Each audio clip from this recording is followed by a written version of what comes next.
안녕하세요. 통합과학 전체 과정 수업을 진행하고 있는 김지은 강사입니다.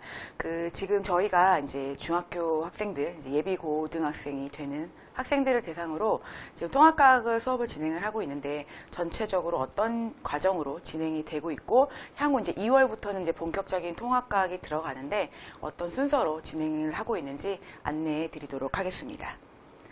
자, 그러면 왜 우리가 통합과학을 이렇게 열심히 해야 되는지 먼저 말씀을 드리면, 일단 우리 친구들은 이제 2028 대입 개편이 되면서 거기에 이제 해당되는 학생들이 되죠. 그래서 문이과 구분이 없이 무조건 통합과학은 이제 수능에 보는 단원이 되었고, 그리고 통합과학 같은 경우는 이제 아무래도 내신에서 비중을 많이 차지하고 있죠. 고등학교 올라갔을 때 저희가 국어, 영어, 수학도 있지만 과학 같은 경우도 통합과학도 그만큼의 이제 편제가 들어가면서 내신에 아주 중요한 역할을 하고 있습니다. 그래서 국영수를 선행을 하듯이 과학도 또 선행을 해야 되는 이 시기가 왔죠.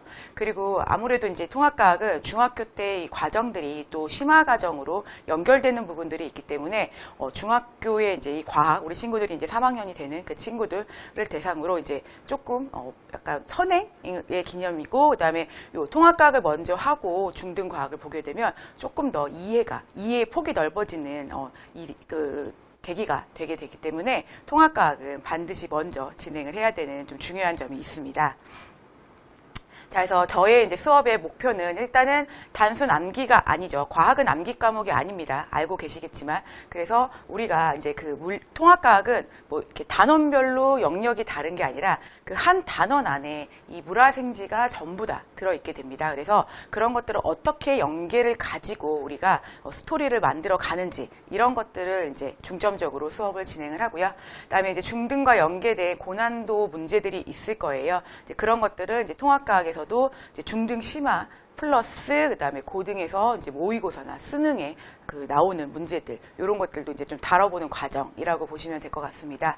아무래도 이제 미리 이제 우리가 통합과학을 해봄으로써 이제 내신과 수능을 동시에 대비를 할 수 있고, 그다음에 저희가 이제 기본적인 통합과학 과정이 끝나면 이제 또 심화 모의고사나 이제 킬러 문항들을 또 풀어보는 과정들이 있기 때문에 충분히 지금부터 시작을 하면 통합과학을 앞으로 우리가 수능 대비까지 완벽하게 할 수 있지 않을까 생각이 듭니다.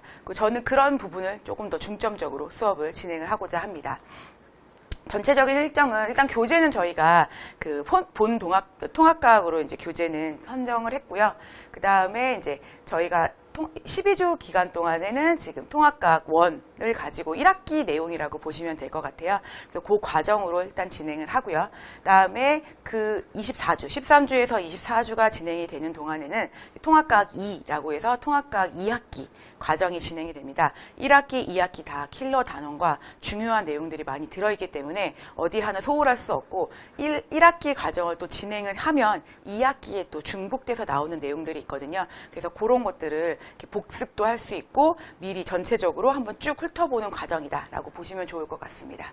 그리고 저희가 중간중간 아무래도 이제 현행을 하는 친구들이기 때문에 이제 시험 중간고사나 기말고사가 다가올 때는 저희가 잠시 이제 요 통합과학 과정을 스탑을 하고요. 3주 정도 저희가 내신 대비를 진행을 합니다. 그래서 요 내신 대비 때는 저희가 전체적으로 다 내신 대비 반이 운영이 되기 때문에 거기 스케줄에 맞는 반으로 잠시 이동을 해서 진행을 하셔도 되고, 지금 저희 시간에서 또 내신 대비가 진행이 되니까 계속 이어서 하셔도 되고요. 그거는 이제 다른 과목들도 이제 아무래도 시간들이 또 있기 때문에 그건 유동적으로 좀 3주 동안은 옮겨가면서 우리가 내신 대비를 하고요. 그리고 직전 보강까지 해서 저희가 총 4회로 내신 대비 진행을 하고, 그다음에 내신 대비가 또 끝나게 되면 저희가 다시 원래 교육 과정으로 돌아와서 통합과학을 쭉 진행을 하게 된다. 요 과정들로 진행이 된다라고 보시면 되고요. 뭐 혹시 내가 내신 대비는 그냥 집에서 혼자 할 수 있다라고 한다면 그 기간은 잠시 휴강을 하시고 스스로 내신 대비를 하고 그 다음에 시험이 끝나면 다시 원래 반으로 귀속돼서 수업을 진행을 하시면 될 것 같습니다. 그래서 상세적인 세부 일정을 보시면요. 일단 통합과학 1은 저희가 화학이나 지구과학의 앞부분에 좀 배치가 돼 있어요. 그래서 약간 우주의 역사를 배우는 과정이다라고 보시면 될 것 같아요. 우주가 어떻게 탄생이 되었으며 그 우주 탄생 과정에서 생성된 원소들은 어떻게 만들어졌고, 그다음에 그 원소들이 이제 이 뒷부분에서 어떻게 결합을 해서 우리에게 물질들을 만들어 가는지 이런 과정들과 그러면서 이제 지구가 어떻게 만들어졌고 지구에서 생명체들은 어떻게 만들어졌고 그럼 생명체들이 만들어졌으면 그거의 기본적인 뭐 저희 단백질은 뭐 아미노산이야 뭐 탄수화물은 뭐 포도당이야 뭐 이렇게 아이들이 중학교 때 배웠는데 그런 과정들이 어떻게 구조로 결합이 되어 있으며 이 아미노산이 뭐 어떤 과정으로 결합을 해서 우리 몸의 세포 또는 우리 몸들을 구성하면서 생명활동을 하는지 이런 전체적인 과정을 배운다라고 보시면 될 것 같아요. 그리고 9주에서 12주까지는 이제 물리 파트가 영역 진행이 되고요. 이제 중학교 때 배웠던 등속운동까지는 우리가 배웠습니다. 근데 거기서 이제 확장이 돼서 등가속도 운동이라든지 그러면 등속운동과 등가속도 운동을 합쳤을 때 어떠한 운동이 일어나는지 그런 과정 또는 이제 새롭게 들어오는 단원이 있습니다. 물리 고위 물리에서 내려왔던 그 운동량과 충격량이라는 내용이 있는데 그런 것들에 대해서 이제 전체적인 과정을 한번 보신다라고 보시면 좋을 것 같고 이제 물리 같은 경우는 단순히 개념만 안다고 해서 문제를 해결할 수가 없습니다. 그러면 이 개념을 어떻게 활용해서 문제에 적용을 할 거며 이런 유형의 문제들이 나왔을 때 어떻게 해결을 할 건지 이런 것들에 대해서 중점적으로 연습을 한다라고 보시면 될 것 같습니다.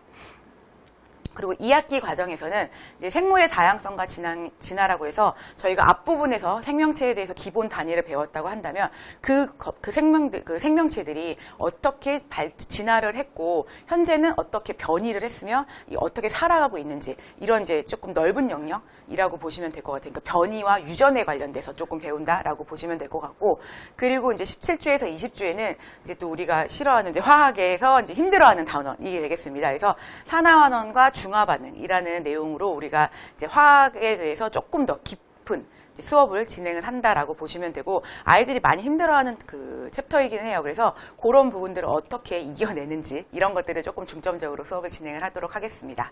그리고 이제 마지막에 또 물리 파트가 나오는데 이제는 신재생 에너지라는 것과 그 다음에 이제 전자기 유도라는 이제 전기 관련된 내용들이 또 나오게 됩니다. 그래서 앞부분은 역학적의 1학기에서는 역학적 물리를 배웠다면 2학기에는 이제 전기 파트의 물리를 배운다라고 보시면 되고 요 내용들은 그대로 또 물리에서도 고등 물리에서도 진행이 되기 때문에 아이들이 여기서 기본을 이제 조금 배우고 나면 고등 물리를 이제 좌우하고 진행을 하게 될 때 훨씬 더 조금 유연하게 대응을 할 수가 있고 아 이게 너무 힘든 단원이다라는 힘든 과목이다라는 생각을 조금 접을 수 있는 과정들이다라고 보시면 될 것 같습니다. 자, 저는 수업을 일단은 실시간으로 과제를 관리를 합니다. 저희가 오픈 카카오 톡방이 있기 때문에 아이들이 거기에 다 들어와 있고 과제를 이제 어제까지 올리세요라고 하면 아이들이 직접 채점하고 풀고 채점을 하고 이제 오답을 체크하면서 이런 부분은 모르겠다 이런 것들은 이제 질의를 합니다. 그래서 이렇게 과제 인증을 받고요. 이다 보니까 누군가가 딱 올리면 나도 과제를 해야겠네 하고 놓쳤던 아이들도 같이 따라오면서 할 수 있는 과정이라고 보시면 되고 단순히 수업만 해서 끝나면 안 되겠죠. 반드시 테스트를 봅니다. 그래서 지난주에 배웠던 내용을 당일 수업에 이제 제가 이제 진행을 하고요. 그래서 몇 점 이상 맞는 친구들 를 이제 그 이하를 맞게 되면 이제 아무래도 이제 그게 처음 한 번이면 저도 넘어가는데 그게 계속적으로 이어진다는 거는 이 친구가 지금 뭔가가 문제가 있는 거다라는 생각을 해서 제가 이제 거기에 대해서 왜 이렇게 공부를 안 하는지 그리고 뭐 어떤 부분이 어려운지 이런 부분에 대해서 이제 클리닉을 진행을 하고 있으니까 언제든지 내가 과제를 하거나 시험을 봤을 때 막히는 부분이 있다면 질문을 주시면 제가 거기에 대해서 응답을 할 거고 또 클리닉도 진행을 할 거니까 그런 부분에 아이들의 케어가 들어간다라고 좀 봐주시면 좋을 것 같습니다. 그리고 언제든지 저는 항상 아이들에게 그러거든요. 고객센터의 문은 열려 있다라고 얘기를 합니다. 그래서 특히 시험 때는 좀 더 하고요. 그때는 이제 콜센터가 24시간 열려 있다라고 얘기를 하는데 아이들에게 이제 그 수업을 하긴 했지만 이게 한 번 듣고 기억이 완벽하게 날 수는 없습니다. 반드시 반복적인 복습이 필요한데 아무래도 과제를 하다 보면 아이들이 이거 그때 들었는데 무슨 내용이지? 이해가 잘 가지 않는다라는 경우들이 생길 수 있습니다. 그러면 저에게 이제 질문을 주면 제가 이렇게 이제 카톡으로 아이들에게 이건 이런 식으로 해결하면 돼라든지 아니면 이제 조금 설명을 글로 쓰기 어려운 부분들은 제가 이제 문제를 이렇게 풀어서 첨삭을 따로 해줍니다. 그러니까 언제든지 그런 부분들에 대해서 궁금증을 아이들이 해결할 수 있도록 제가 늘 항시 이제 콜센터가 열려 있다라고 얘기를 하고 있습니다. 그리고 저희는 모든 영상을 이렇게 다 찍고 있어요. 그래서 지금 이제 좀 반전이 돼서 흑백으로 보이긴 하는데 저희가 이제 제 수업을 항상 이렇게 강의를 촬영을 하고요. 그리고 혹시 결석을 하거나 아니면 내가 이 부분을 잠깐 놓쳤는데 이 부분은 내가 어떻게 수업을 하셨지라고 해서 복습을 할 때도 우리가 이렇게 활용을 하실 수가 있습니다. 그래서 아이들이 그냥 단순히 수업을 듣고 끝나는 게 아니라 그 과정을 복습을 하면서 충분히 내 걸로 만들 수 있는 과정이 되도록 제가 도움을 주고 있으니까 그런 부분은 좀 참고해 주시면 좋을 것 같고요. 또 제가 뭐 상담을 저랑 많이 하시는 어머님들도 계시겠지만 언제든지 어머니께서 또 연락을 주시면 제가 또 질의응답을 다 드리고 있으니 언제든지 연락을 주시면 제가 궁금증을 해소해 드릴 수 있습니다. 이렇게 끝이 났는데 어찌됐든 저희가 이 통합과학을 이제 중학교 친구들이 미리 하는 이유는 아무래도 고등 준비도 하는 거고 앞으로 수능이 어떻게 나오고 그 다음에 이 통합과학이 중등과 연계가 되어 있기 때문에 내가 앞으로 중등과학을 공부할 때도 조금 도움이 될 수 있는 부분들이 있어서 이게 그냥 막연한 선행이라기보다는 내가 중등을 탄탄하게 다지고 그리고 앞으로 다가올 고등을 조금 더 유연하게 맞이하겠다라는 마음으로 수업을 좀 참석을 해주시면 좋을 것 같습니다. 언제든지 궁금한 사항 있으시면은 저에게 이렇게 연락을 주시면 감사드리겠습니다. 자, 이상 그러면 오리엔테이션을 마치도록 하겠습니다. 감사합니다.